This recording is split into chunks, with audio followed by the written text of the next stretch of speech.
Good afternoon from the Sugar City Studios in beautiful Savannah, Georgia, historic Johnson Square, North Point of View.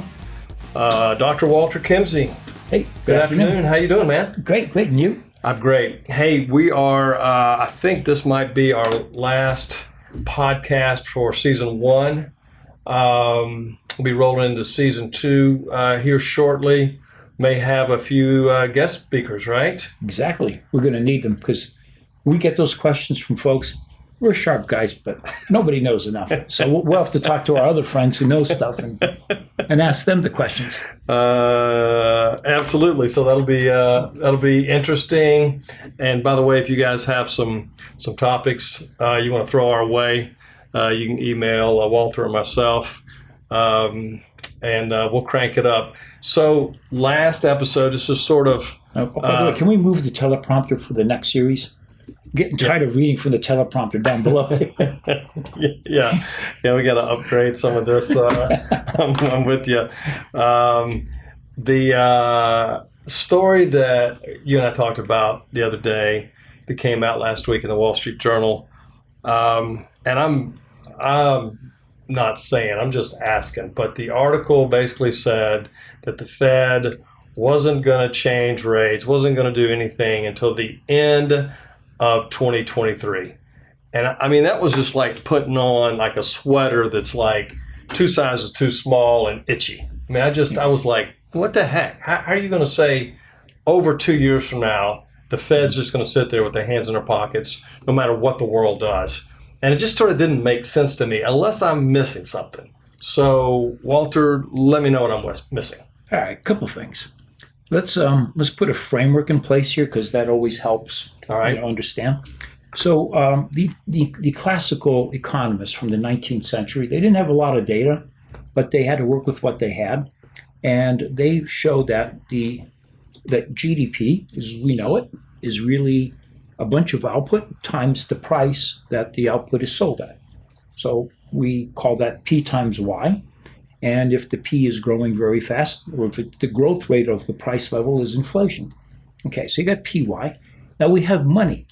And the money that we have is not as big as the nominal GDP because the amount of money we have in the economy changes hands.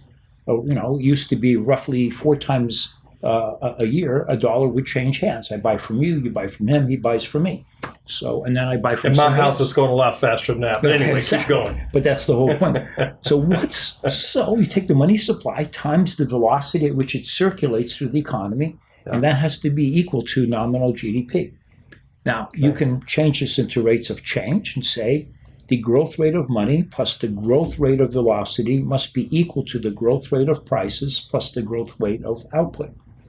Okay. I'm with you so far. Okay. So, by the way, you get there by taking the logarithmic derivative. Thanks. To throw something more quantitative in here, right? Put my pen down. I got it now.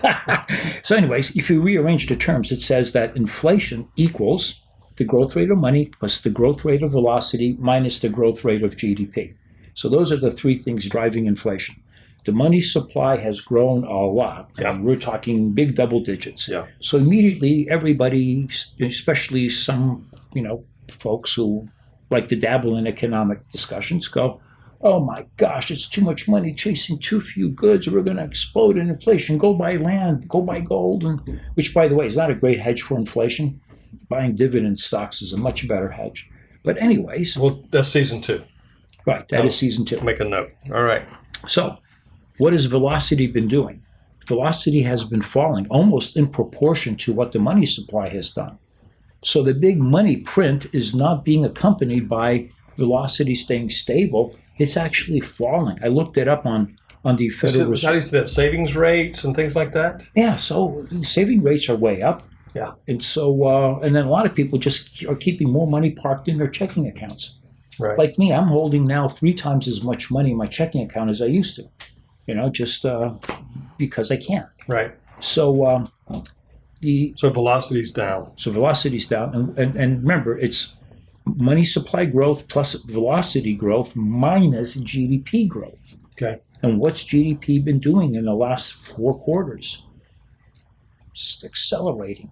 Right now, a survey of the CEOs, which is generally always too bearish, has the economy growing. Last time they surveyed them on the roundtable, they said 3.7% growth for 2021. Now they're saying 5. 5, yeah. I saw 5.5 the other day, maybe 6. I mean, yeah. And there are economists like me who are saying 6 plus. Wow. Okay. Okay. I mean, I have an upside number that would stun everybody, but it doesn't matter. The point is if GDP growth is very high, it's because of productivity growth as well, because the population isn't growing. So what's driving GDP is a lot of productivity growth, and productivity is the enemy of inflation.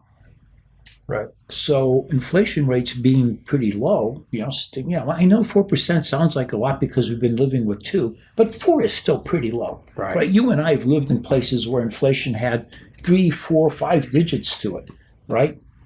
I grew up with 100% inflation most years in Brazil, and then when I went back a couple of years later, summer visit from school, it had accelerated to 5,000%. Yeah, Zimbabwe in 2005, the currency actually had expiration dates on it. Yeah, there you go. Yeah. So 4% inflation versus 2%. Oh, come on, seriously, give me a break. Yeah. There are plenty of other things to worry about. Right. So, but right now, the money supply grew a lot, the velocity dropped a lot, and GDP is growing very strong, mostly because of productivity.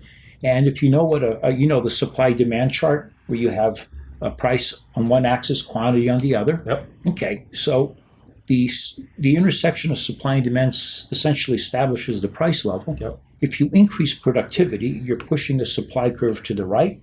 Yep. There's more stuff being produced right. At a lower cost, and what happens is there's too much in the market, the prices drop. Yeah. So you've got all kinds of things pressing against inflation. The only thing pressing for inflation is how much money was printed. And that's where I take exception to these articles. And I think one of the things the writers said was, well, just because everybody was wrong about inflation picking up after 08, 09 with all that money, doesn't mean you're going to be wrong a second time. I agree with that, but I think that's absolutely irrelevant because it all depends on these other factors that I talked about. And until we see velocity rise and catch the Fed by surprise, which would create a real structural inflation. Because right now the inflation we're seeing is because last year we shut the economy down. Last year, May, oil traded at minus $35 a barrel. Right. Okay, so you're going to compare. For a day, but nonetheless. Yeah, so what's the percentage increase in the price of oil from last May? Oh my goodness, it's not a regular number, that's for sure. Right, anomaly. Right. So what really matters is in the coming months, do we see that velocity of circulation pick up? Do we see, money supply drop in proportion to that or not? And if that doesn't happen, then you have a need to raise interest rates to get people to put more money in the bank and earn interest and keep it simple. Right. So anyways, I think that's where we are. As always, Walter, it's fascinating. Great being with you. Enjoy this time together, and we'll hang out next little bit, jump off on season 2. Yeah, exactly. Great. Just get some questions. Yeah. Thanks, man. All right, buddy. Take care. See you soon.